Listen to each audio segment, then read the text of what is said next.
ಎಲ್ಲರಿಗೂ ಜಂಜಿ ಸ್ಕೂಲ್ಗೆ ಸ್ವಾಗತ. ನಾನು ನಿಮ್ಮ ಕನ್ನಡ ಅಧ್ಯಾಪಕ.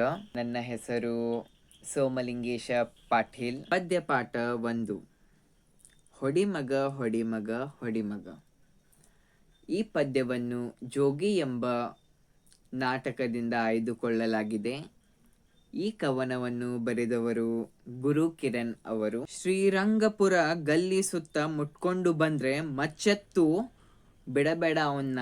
ಇಲ್ಲಿ ಕವಿ ಏನು ಹೇಳಲು ಬಯಸುತ್ತಾನಂದ್ರೆ, ಶ್ರೀರಂಗಪುರ ಅನ್ನೋ ಗಲ್ಲಿಯಲ್ಲಿ ಸುತ್ತಮುತ್ತಲು ಯಾರಾದ್ರೂ ಮುಟ್ಕೊಂಡು ಬಂದ್ರೆ ಅವ್ರನ್ನ ಮಚ್ಚೆತ್ತಿ ಬಿಡಬೇಡ ಅವನ್ನ, ಹೊಡಿ ಅವನ್ನ ಅಂತ ಇಲ್ಲಿ ಹೇಳಲು ಬಯಸುತ್ತಾನೆ ಕವಿ. ಈ ಭೂಮಿಯ ಮ್ಯಾಲೆ ಹುಟ್ಟಿದ ಮ್ಯಾಗೆ ಸಾವೇಕನೋ, ಅಂದ್ರೆ ಈ ಭೂಮಿ ಮೇಲೆ ಯಾರ್ಯಾರು ಹುಡ್ತಾರಲ್ಲ ಅವರಿಗೆ ಸಾವು ಕಡಾಖಂಡಿತ ಅಂತ ಹೇಳಲು ಬಯಸುತ್ತಾನೆ ಕವಿ. ಈ ಕೈಗೆ ಮಚ್ಚು ಸಿಕ್ಕಿದ ಮ್ಯಾಗೆ ಬದುಕು ಕನೋ.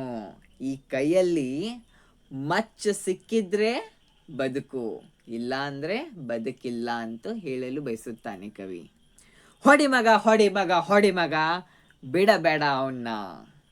ಎಷ್ಟು ಚೆನ್ನಾಗಿ ಸಾವು ಬದುಕು ಈ ಭೂಮಿಯ ಮೇಲೆ ಹೇಗಿರುತ್ತೆ ಅಂತ ಕವಿ ಎಷ್ಟು ಚೆನ್ನಾಗಿ ವರ್ಣಿಸಿದ್ದಾನೆ.